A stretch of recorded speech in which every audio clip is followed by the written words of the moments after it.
Assalamualaikum warahmatullahi wabarakatuh. Alhamdulillah wassalatu wassalamu ala Rasulillah wa ala alihi wa sahbihi wa mawalah wa la hawla wa la quwata illa billahi wa ba'du.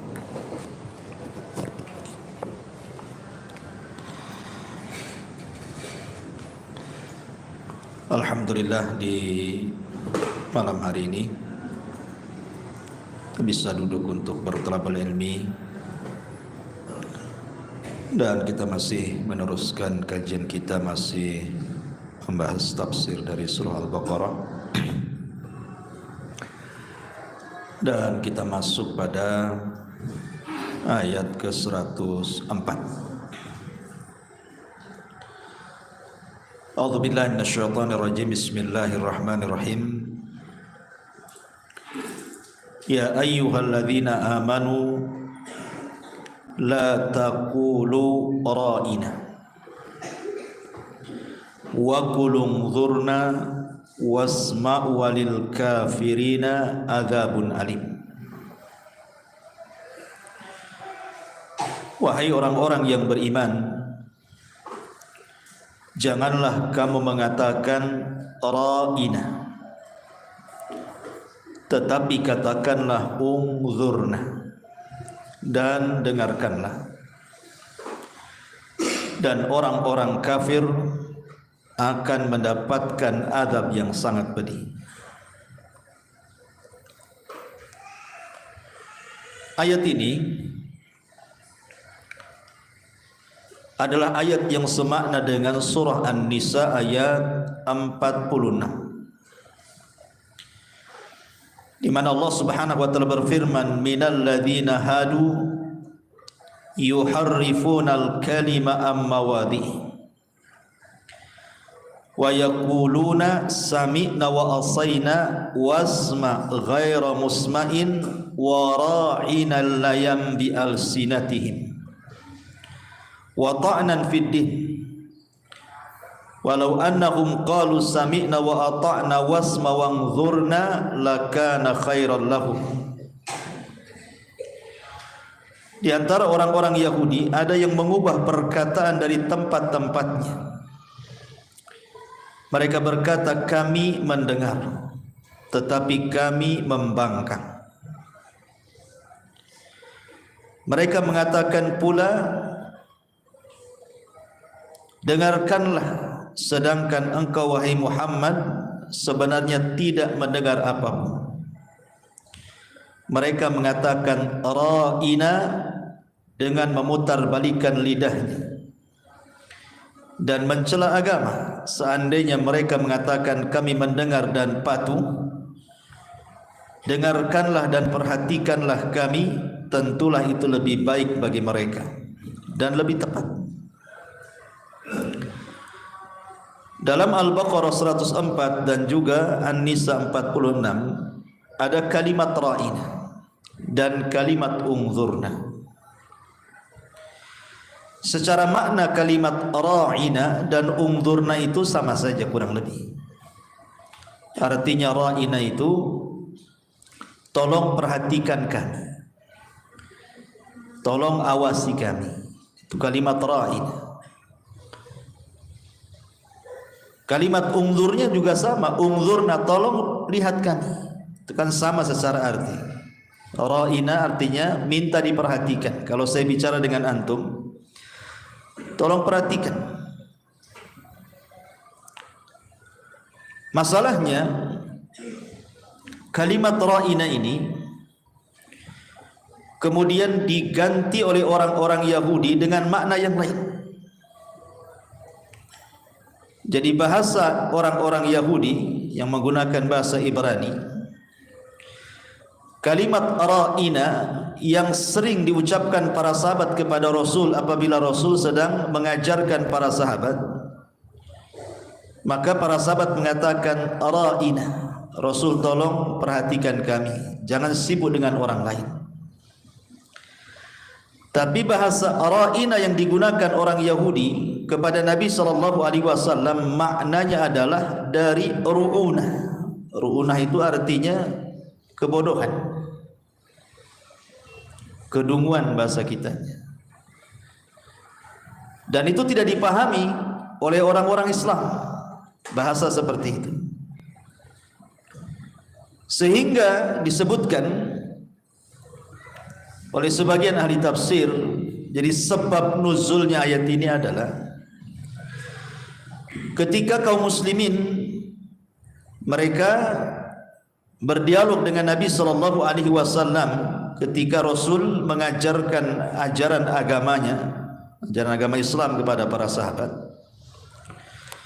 Maka sahabat mengatakan, ra'ina, tolong wahai Rasul perhatikan kami, lihat kami, jangan disibukkan dengan yang lain. Artinya kan bahasa ini bagus, minta diperhatikan. Rasul jangan disibukkan ke perkara lain. Akhirnya orang-orang Yahudi mendengar para sahabat ngomong seperti itu, ra'ina. Kalau ngomong dengan Nabi, mereka selalu membicarakan dengan kalimat ra'ina. Maksudnya adalah baik, minta diperhatikan. Tapi dalam bahasa Yahudi yang bukan bahasa Arab, mereka mengambil kalimat ra'ina itu dari kalimat ru'una, artinya bodoh gitu, dungu. Jadi mereka kalau berjumpa dengan Nabi sallallahu alaihi wasallam, mereka mengatakan ra'ina. Tetapi maksudnya orang Yahudi bukan seperti maksud para sahabat. Kalau sahabat mengucapkan kalimat ra'ina itu maksudnya baik, wahai Rasul perhatikan kami. Tapi orang Yahudi mengucapkan ra'ina kepada Rasul itu seolah-olah memanggil wahai si bodoh, si dungu. Itu maksudnya. Sehingga kemudian disebutkan ada seorang sahabat, salah satu tokoh daripada tokoh-tokoh Ansar, namanya Sa'ad ibn Ubadah atau Sa'd ibn Rabi, antara dua ini. Jadi akhirnya ngancam gitu ya, Sa'ad ini sampai mengancam kepada orang Yahudi dan mengatakan, kalau seandainya kalian mengucapkan kalimat itu lagi dan aku mendengarnya, karena sahabat tidak paham bahasa orang Yahudi. Lah kebetulan ada seorang sahabat ini paham, atau Sa'd bin Mu'adz, Sa'd bin Mu'adz ini paham dengan gaya bahasa orang Yahudi. Makanya kemudian Sa'd mengancam, kalau seandainya la in sami'tuha min ahadikum yaquluha di Rasulillah sallallahu alaihi wasallam la adribanna unuqa. Ingat orang Yahudi, kalau terlontar lagi kalimat itu dan kalian ucapkan kepada Nabi sallallahu alaihi wasallam sementara Nabi tidak paham maksud kalian seperti apa, tapi aku tahu maksud kalian itu buruk, bukan seperti sahabat yang membicarakan kalimat ra'ina maksudnya baik, aku penggal leher kalian. Dan Sa'd bin Ubadah adalah pemimpin Khazraj. Takut orang Yahudi. Tiba-tiba kemudian orang-orang Yahudi mengatakan, awalastum taquluna, lah bukankah kalian juga mengucapkan kalimat itu? Di hadapan Rasul kalian juga mengatakan ra'ina. Tolong perhatikan kami wahai Rasul. Tapi Sa'ad bin Ubadah mengatakan, iya, maksud para sahabat baik, tapi maksud kalian ra'ina itu artinya lain. Kalian hendak mengatakan kepada Rasul itu wahai dungu, wahai bodoh, kan gitu ya. Maka kemudian hal ini sampai kepada Nabi sallallahu alaihi wasallam, turunlah ayat ini. Ya ayyuhalladzina amanu, hai orang-orang yang beriman. Di dalam Al-Qur'an kata Abdullah ibn Mas'ud radhiyallahu anhu, kalau ada ayat diawali dengan ya ayyuhalladzina amanu, apa kata beliau? Far'iha sam'ah. Maka kalian harus fokus mendengarkan kalimat yang jatuh setelahnya. Kenapa? Karena immal khairu tu'mar bihi wa imma syarru tunha anhu. Karena biasanya kalimat setelah ya ayyuhalladzina amanu boleh jadi sebuah kebaikan yang diperintahkan Allah, atau boleh jadi kalimat itu sebuah keburukan yang kalian harus meninggalkan darinya. Berarti kalimat ya ayyuhalladzina amanu jangan disepelekan, sebab nanti kalimat setelahnya boleh jadi datang sebuah perintah atau datang sebuah larangan. Kata Abdullah bin Mas'ud, seperti di sini ya ayyuhalladzina amanu la taqulu ra'ina, kalian tidak boleh mengucapkan kalimat ra'ina lagi. Awalnya kalimat ini biasa diucapkan para sahabat karena maknanya bagus. Tolong perhatikan kami, tolong lihat kami Rasul, tolong rawat kami, ya gitu. Tiba-tiba didengar oleh orang Yahudi kalimat ini, kebetulan ada makna yang berbeda, yang buruk di dalamnya menurut bahasa mereka Yahudi.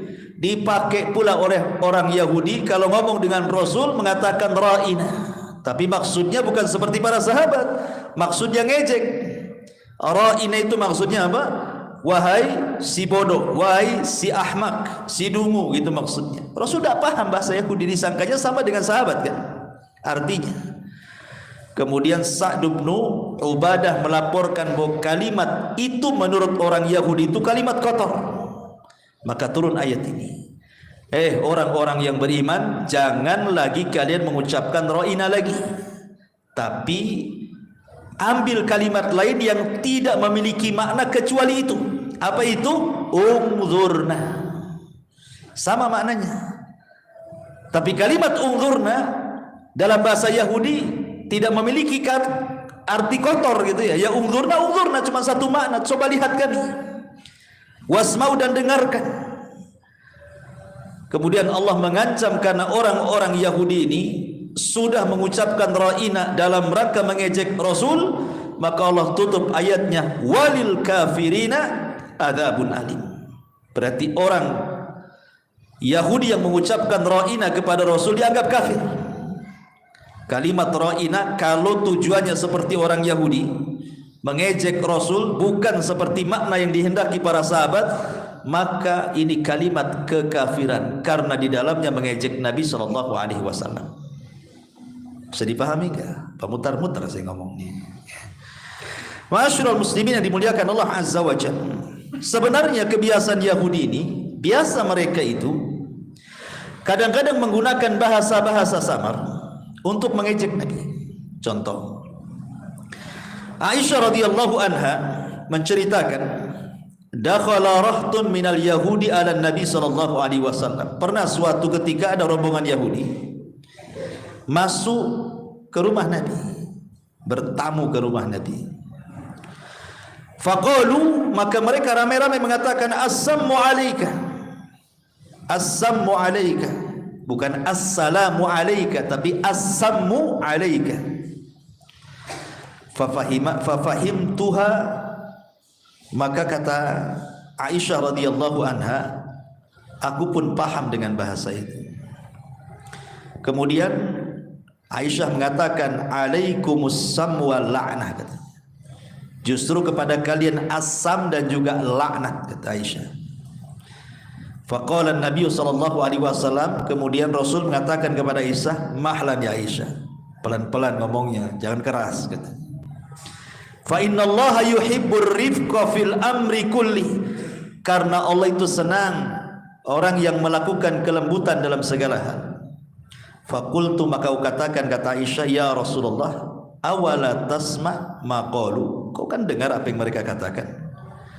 Kata Nabi sallallahu alaihi wasallam, faqad qultu alaikum, kan saya sudah jawab dengan sebutan wa alaikum, titik. Maksudnya gimana? Kalimat assalamu alaikum itu maknanya bagus, keselamatan bagi kalian. Tapi kalau assalamu alaikum ini maknanya kebinasaan. Sam itu diambil dari racun. Jadi assalamu alaikum itu mudah-mudahan kau mati, itu maksudnya. Kalau assalamu alaikum mudah-mudahan kau selamat, kan beda artinya tuh. Yang satu suruh mati, yang satu suruh selamat, kan gitu. Barat timur artinya. Assalamu alaikum.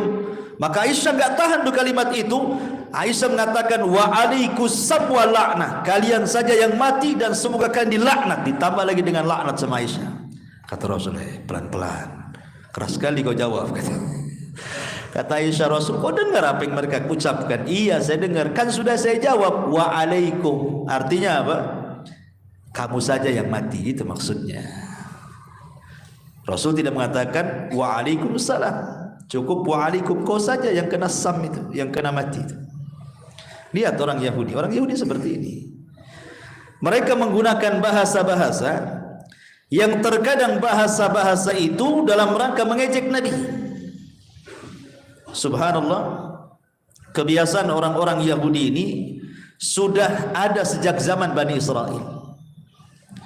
Ingat ketika saya berkisah tentang kisah Yusa ibn Nun. Yusa ibn Nun, seorang nabi yang menggantikan Nabi Musa dan Harun setelah kematiannya. Dialah yang membawa Bani Israel yang tadinya menjadi umat pengecut menjadi umat pemberani. Ketika 40 tahun mereka di negeri linglung tidak bisa keluar, akhirnya Musa pun wafat, Harun pun wafat, maka Bani Israel dipimpin Yusa ibn Nun berhasillah mengalahkan orang-orang Arihah, bahkan bisa masuk ke Baitul Maqdis.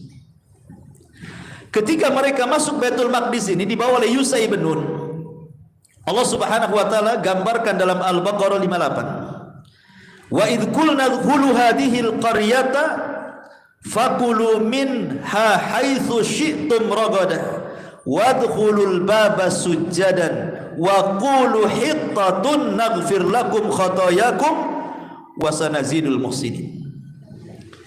Dan ingatlah ketika kami berfirman, masuklah kalian ke negeri Baitul Maqdis, makanlah dengan nikmat dari berbagai macam makanan di dalamnya dan yang kalian sukai, tetapi masuklah dari pintu gerbang sambil membungkuk, karena ini tempat suci Baitul Maqdis.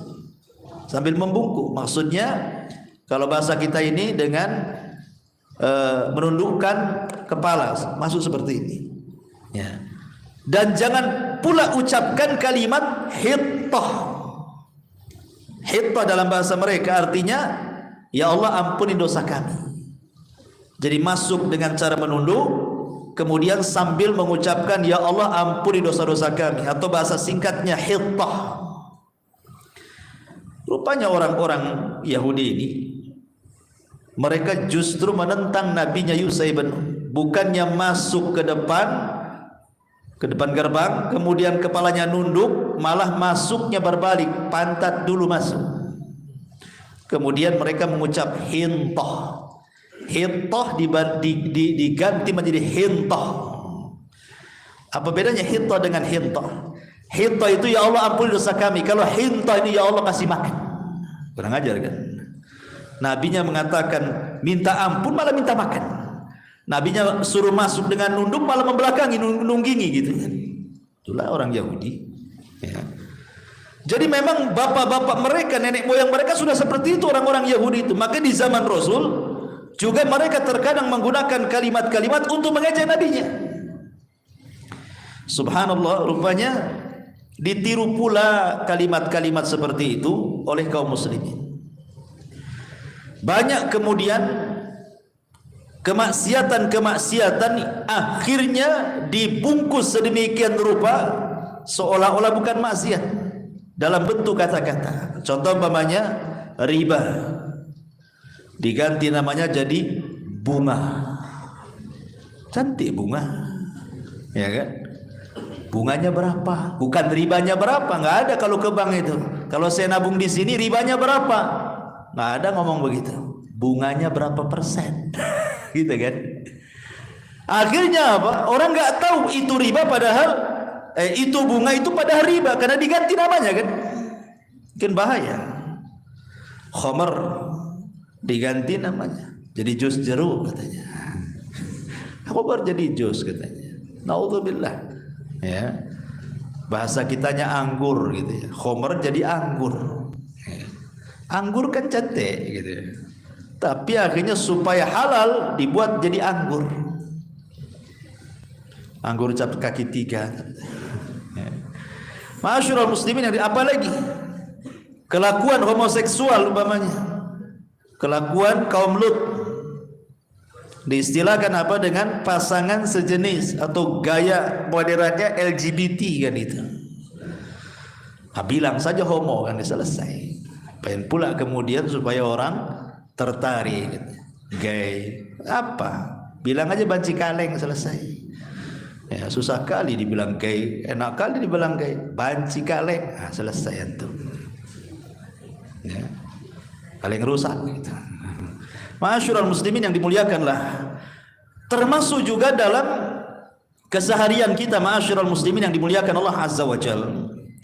Ada bahasa-bahasa itu yang mungkin kasar dalam daerah lain, tapi boleh jadi tidak kasar di daerah lain kan. Contoh umpamanya apa ya? Orang Sunda, saya kan orang Sunda ya. Saya pernah juga tinggal di Bali, kerja dulu. Jadi dalam bahasa Sunda itu ada orang Sunda sini. Ada orang Sunda? Ada. Itu orang Sunda. Dalam bahasa Sunda itu ada namanya cicing. Cicing sia, itu kan kasar. Cicing sia itu artinya diam kau, itu bahasa kitanya. Gitu ya. Bahasa Sundanya cicing, bahasa Balinya anjing.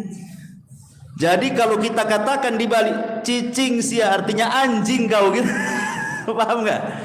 Itu kadang-kadang antum harus paham bahasa-bahasa seperti itu.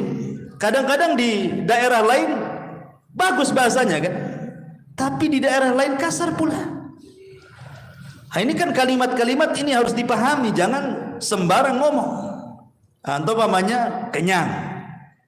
Kenyang ini dalam bahasa Indonesia paham, makan kenyang, ya kan? Tapi kalau di Bali bilang kenyang, hati-hati. Maaf, ini bicara tentang kemaluan. Ya, bisa marah orang Bali dibilang kenyang itu, ya kan? Ya, jadi kalimat-kalimat ini harus dipahami. Ya, walaupun pamannya di Jawa kan sama juga. Jawa, Medan, itu kadang-kadang kalau tidak paham bahasanya, itu kadang-kadang lain pula maknanya. Ya, kan ada iklan dulu itu. Ada orang jual es, gimana iklannya itu? Beli 1 gelas, kata orang Jawa, sampun telas. Iya 1 gelas katanya kan. Dikiranya sampun telas 1 gelas. Sampun telas habislah, ya kan? Kadang-kadang kan tidak ketemu tuh bahasa. Sampun telas dibilang segelas. Oh, botenet enenten. Iyalah pakai santan katanya. Beda lagi. Ya. Oh, dasar wong Medan. Iya sih orang Medan katanya kan. Nggak ketemu kan 1 2 ini. Kadang-kadang bahasa-bahasa seperti itu nggak nyambung. Ya.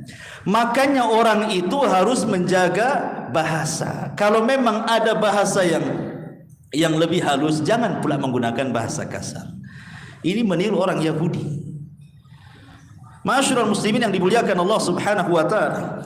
Maka dalam ayat ini banyak faedah yang kita bisa petik. Pertama, larangan tasyabbuh. Tidak boleh tasyabbuh dengan Yahudi, walaupun sampai ke kata-kata. Tidak boleh tasyabbuh dalam pakaian, tidak boleh tasyabbuh dalam budaya, tidak boleh tasyabbuh dalam penampilan, termasuk dalam kata-kata. Makanya ketika orang Yahudi mengatakan ra'ina, sahabat juga mengatakan ra'ina, ini mirip nih, sama-sama mengatakan ra'ina. Tapi maksudnya para sahabat ra'ina itu bagus, tapi maksudnya Yahudi tidak bagus. Maka diturunkan ayat jangan kalian mengucapkan ra'ina lagi. Jadi ketahuan kalau Yahudi mengucapkan ra'ina, hanya dia saja, berarti mengejek Nabi. Ini tidak boleh tasyabbuh sampai ke kata-kata.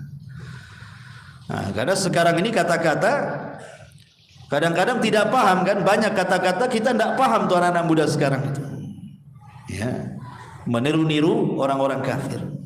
Kemudian yang kedua, tidak boleh mengejek orang lain walaupun lewat sindiran. Nggak boleh.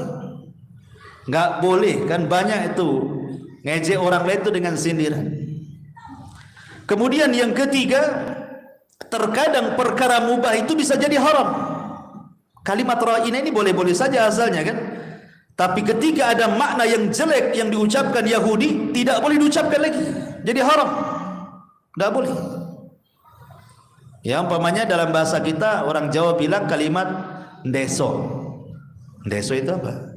Kayak orang desa, ya kan? Deso ya. Kalimat deso ini bisa dua makna, bisa baik, bisa tidak baik. Kalau maksudnya deso itu ya saya orang desa, iyalah saya dari desa, kan bagus kan?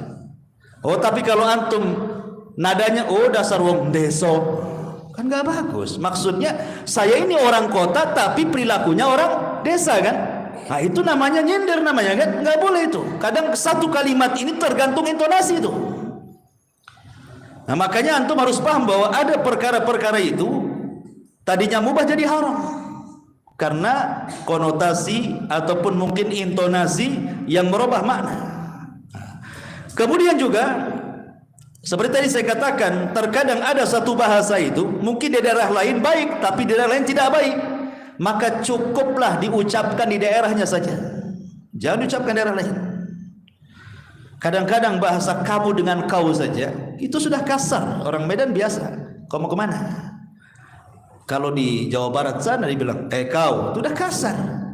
Kamu, nah itu baru lembut kan itu ya. Kadang-kadang tidak cocok tuh. Mungkin daerah lain biasa-biasa saja, tapi daerah lain itu bisa jadi kasar. Makanya hati-hati. Nah ini orang Yahudi kadang-kadang seperti itu ya. Kemudian juga tidak boleh mentertawakan. Kalau ada orang ngejek tidak boleh mentertawakan, karena kan asbab nuzulnya ini. Jadi kalau ada rombongan Yahudi kemudian ngomong di depan Rasul, ya Rasulullah, ya Muhammad ra'ina, katanya, ketawa semuanya karena mereka tahu maknanya. Sementara orang Muslim kan berbeda maknanya, sehingga yang dipahami orang Islam ya maksudnya seperti mereka, tapi orang Yahudi malah tertawa kawannya mengatakan seperti itu karena paham itu kalimat ejekan. Tidak boleh kalau orang ejek orang antum pula tertawakan, haram, tidak boleh. Antum ta'awun 'alal itsmi wal udwan, tolong menolong di atas perbuatan dosa dan kejahatan. Termasuk juga adalah kalimat-kalimat yang sifatnya istihza, mengejek Nabi SAW, itu bisa taraf kekufuran. Ikhwan, di masyarakat ini ada dosa-dosa lisan yang terkadang masuk kepada kekufuran, bisa keluar orang dari Islam. Ada juga masuk kepada kesyirikan, ada juga masuk ke dosa besar. Saya contohkan 6 ya. Yang kekufuran seperti umpamanya orang membenci syariat, mengatakan buat apa sih sholat ini, buat capek saja, ngapain haji buang-buang duit, ngapain pakai jilbab, buat panas saja, katanya. Ini kalimat kufur, membenci syariat namanya kan. Tidak boleh mengatakan buat apa Allah mensyariatkan sholat, buat apa Allah mensyariatkan puasa, buat haus saja. Ini kufur. Orang bisa keluar dari Islam karena dia membenci syariat. Dzalika bi annahum karihu ma anzalallah fa ahbata a'maluhum. Allah mengatakan karena yang demikian itu mereka sudah membenci apa yang Allah turunkan, Allah batalkan amalannya. Hati-hati satu. Yang kedua, contoh yang lain, menghalalkan yang haram atau mengharamkan yang halal. Ayo mabuk yuk. Saya nggak pernah mabuk, tapi kalau kamu ingin mabuk ya silahkan, nggak apa-apa ya. Kalimat nggak apa-apa mabuk ini namanya menghalalkan yang haram. Harusnya ngomong janganlah itu haram, kan begitu. Kalau walaupun antum tidak mabuk, tetap antum bisa kufur. Kenapa? Karena menghalalkan khamar. Kalau saya tidak mabuk, afwan, kalau engkau ingin mabuk silahkan, boleh-boleh saja. Ini kalimat kufur karena menghalalkan yang haram ya. Atau contoh lain, mengatakan soal hurriyatuddin, agama ini bebas milih agama. Sekarang banyak ya bersumber dari orang-orang liberal mengatakan bahwa kita ini bebas milih agama, jangan dipaksa ya. Biarkan saja orang mau masuk Islam, mau masuk Hindu, Nasrani, biarkan saja, sibuk kali kalian. Kalimat seperti ini nggak boleh. Nggak boleh kalimat seperti, kan umum kalimat ini. Nggak apa-apa, biarkan saja mereka masuk ini agama ini. Tidak, Islam itu satu-satunya agama yang hak. Inna dina indallahil Islam. Wa man yabtaghi ghairil islami dinan falan yuqbala minhu wa huwa fil akhirati minal khasirin. Agama satu-satunya yang diridhai Allah Islam. Siapa yang mencari agama selain daripada Islam, tidak diterima, rugi dia. Jelas Quran mengatakan, tidak ada kebebasan mencari agama. Tidak ada. Agama satu-satunya Islam. Kemudian juga umpamanya mengatakan undang-undang lebih baik. Undang-undang buatan manusia jauh lebih baik daripada undang-undang Al-Quran dan Sunnah, dan mengatakan undang-undang kita ini lebih baik daripada undang-undang Al-Quran dan Sunnah. Coba kalau diterapkan undang-undang Quran Sunnah, yang maling potong tangan, yang zina yang sudah meninggal, yang sudah menikah dirajam sampai mati, sadis sekali itu. Masih bagus undang-undang kita katanya. Tidak boleh ngomong begitu. Kita katakan undang-undang Al-Quran lebih baik. Kenapa? Karena Allah yang membuat undang-undang, Allah yang menciptakan kita, Allah yang tahu maslahat kita. Adapun kalau ngomongnya kayaknya kalau hudud ini di negeri kita belum pas, kayaknya belum siap kita menerapkannya, nggak ada masalah. Tapi kalau umpamanya mengatakan bahwa undang-undang buatan manusia lebih baik daripada undang-undang Allah, kufur, nggak boleh. Ya. Ataupun umpamanya mencaci Allah dan Rasulnya, banyak tersebarlah. Anak nggak pernah cerita di YouTube tuh banyak sekali kalimat-kalimat mencaci Allah, mencaci ayat, mencaci Rasul. Naudzubillah. Ya, ini kalimat-kalimat kufur. Atau di sana ada kalimat-kalimat syirik, tak sadar diucapkan di masyarakat kan? Seperti umpamanya kalimat-kalimat yang sifatnya tatoyur. Itu yang banyak di masyarakat itu tatoyur biasanya kan. Tatoyur itu menjadikan sial ataupun untung kepada sesuatu yang dilihat, didengar, dibayangkan, diimpikan dan yang lainnya. Seperti antum habis mimpi buruk umpamanya kan. Kebayang sampai selesai tidur, bangun tidur masih kebayang tuh mimpinya. Gak tahu ini saya ini hari ini kok kurang enak badan kan. Kenapa? Mimpi semalam. Mimpi apa? Ketiban duren katanya. Katanya kalau ketiban duren itu katanya mau kaya. Betul tak mau kaya saya? Mimpi ketiban duren, coba ya kan. Ini kan tatayur. Kayaknya mau ada yang mati malam ini. Kenapa? Nampak ada burung hitam di atas gitu. Coba bayangkan. Ini kan tatayur, tak boleh. Burung itu bukan malaikat maut. Burung itu suka-suka nginggap di mana lah kan gitu ya. Mau di genteng, mau di atas pohon, terserah burung lah. Masa kemudian dikait-kaitkan dengan orang mati? Bisa syirik ini, tidak boleh. Ya. Ataupun namanya seseorang yang lewat di tempat yang takut. Namanya di sini ada pohon angker, tidak ada jalan lain kecuali lewat situ. Permisi Pak pohon, boleh Pak. Pohon tidak bisa dipermisiin. Permisi itu sama orang, permisi Pak, ya katanya kan. Kalau ke pohon permisi, kata pohon ya. Repot tentu kan itu. Tidak boleh. Karena Nabi SAW mengatakan jangan mengatakan seperti orang jahiliyah, mengatakan permisi wahai pemilik atau penunggu lembah ini, jangan ganggu saya katanya. Maka Rasul mengatakan idza nazala manzilan falyaqul a'udzu bikalimatillahi tamati min syarri ma khalaq lam yadurrahu syai'un hatta yartahil minhu, kata Rasul. Kalau kalian lewat di sebuah tempat yang angker, nampak nih bulu kuduk berdiri, semua bulu pun berdiri, katakan a'udzu bikalimatillahi tamati min syarri ma khalaq. Selamat antum, enggak ada apa-apa. Permisi ini bisa syirik. Kenapa? Seolah-olah apa? Antum lebih takut sama setan. Takut sama setan tidak masalah, tapi jangan antum nampak dari ketakutannya dengan cara seolah-olah kita merendah dengan setan dan mengatakan permisi. Nggak boleh, syirik. Walaupun hanya ngomong begitu kan. Atau contohnya umpamanya menasabkan bintang. Yang dulu kan, zaman dulu anak-anak kecil ini mana tahu zaman baheula kan itu.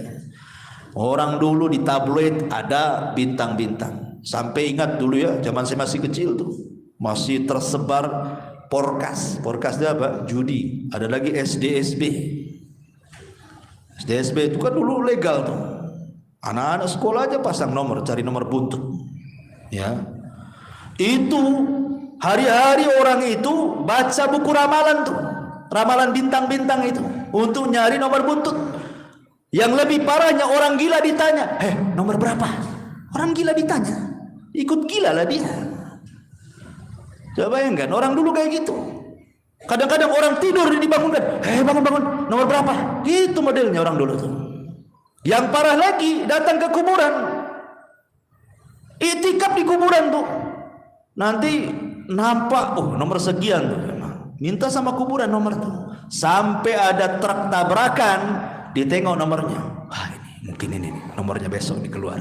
Itu orang dulu kayak gitu tuh. Masyaallah muslimin yang dimuliakan Allah Azza wa Jalla. Jadi dunia perbintangan ini kan banyak. Zaman dulu kalau umpamanya sial nih, orang ini sial hidupnya, usahanya gulung tikar, jodohnya si gagal terus, gak laku-laku, jadi bujang lapo kan itu kan. Ditanya itu bukan tanya apa, tanya kok ini lahirnya bulan apa, tahun berapa, tanggal berapa. Oh saya lahir tanggal ini, hari ini, bulan, tahun. Oh iyalah, bintangmu gambar kambing katanya. Nggak laku kamu. Ini kan syirik, ikhwan, tidak boleh. Ya. Kemudian juga terkadang menasabkan hujan kepada makhluk, kepada bintang. Ya. Bahkan ada seorang ikhwan bercerita itu kalau di desanya ada, kalau malam tuh suara beruk, suara monyet tuh berisik itu, besoknya paginya hujan tuh. Kalau hanya pertanda, mungkin monyet tahulah akan terjadi hujan gitu kan. Seperti zaman dulu kalau lagi teduh, nengok ke bawah kok nggak ada semut, udah masuk ke lubangnya, ini pasti hujan. Dulu saya di waktu zaman pramuka dulu diajari gitu tuh. Ya, kita ke hutan, kalau nampak teduh-teduh ini nengok ke bawah, kalau tak nampak semut hujan. Ya. Artinya kalau seandainya itu sinyal dari binatang, karena binatang itu punya pendengaran indera insting yang lebih kuat dari manusia, tidak ada masalah. Tapi kalau dinisbatkan hujan itu gara-gara suara beruk gitu ya, gara-gara suara monyet atau gara-gara semut, ini tidak bisa. Ini namanya menasabkan nikmat kepada makhluk syirik. Sama dengan orang dulu menasabkan hujan kepada bintang dan mengatakan mutirna binawi kada wa kada. Kami dihujan dengan bintang ini dan itu. Tidak boleh. Nah, ini kalimat-kalimat seperti ini, dan ini bisa syirik. Ataupun orang yang berandai-andai. Andai saya nggak ke sini, nggak jatuh. Andai ke situ, cobalah tadi saya ke situ. Ya. Mungkin saya nggak kepleset. Cobalah tadi nggak keluar, anak saya nggak mati. Macam-macam. Tapi katakanlah ini semua takdir Allah Subhanahu wa Ta'ala. Jadi kalimat-kalimat ini subhanallah kadang-kadang bisa syirik loh. Tadi bisa kufur, ini bisa syirik. Atau bisa juga masuk kepada dosa besar. Seperti yang sering saya contohkan, menceritakan aibnya sendiri. Pemanya anak-anak muda ini habis pacaran, kasih tahu, tengok kawannya, tengok pacar saya cantik kan? Cantik. Itu yang di belakangnya saya lagi rangkul dia. Tuh maksiat diceritakan sama orang, dengan bangganya pacaran rangkul-rangkulan itu dikasih tahu handphonenya. Tengok, cantik enggak? Cantik. Enak loh semalam saya sama dia makan cendol macam-macam. Ceritakan pula sama kawannya. Dosa, sudah dosa diceritakan pula dosanya. Dosa besar, ikhwan dabung yang menceritakan dosa. Ya. Atau umpamanya seseorang menceritakan aib orang, enggak boleh. Walaupun melihat, tak boleh menceritakan. Pamannya ini anak-anak nih disakan, nampak kawannya ngambil uang, tahu tapi nggak ada saksi, cuman kita saja. Ngambil uang nih, jangan diceritakan ke kawannya. Si Anu teh ngambil uang. Sini si Anu, nggak boleh. Ya, walaupun antum melihat kawannya ngambil uang, karena harus ada saksi. Kalau mau laporkan ke gurunya. Cukup antum tahu nanti gurunya yang paham. Tidak boleh sebarkan. Kasihan akhirnya malu. Resign dari pondok. Nah mau mondok lagi katanya. Kenapa? Dibully satu pesantren. Nah, siapa yang salah? Sekali kawannya punya jantung pula dibully mati. Siapa yang bunuh? Ya kan? Hati-hati antum. Ya. Jadi banyak ya perkara-perkara karena sudah azan. Subhanaka bihamdika asyhadu an la ilaha illa anta astaghfiruka wa atubu ilaik. Allahu ta'ala. Assalamualaikum warahmatullahi wabarakatuh.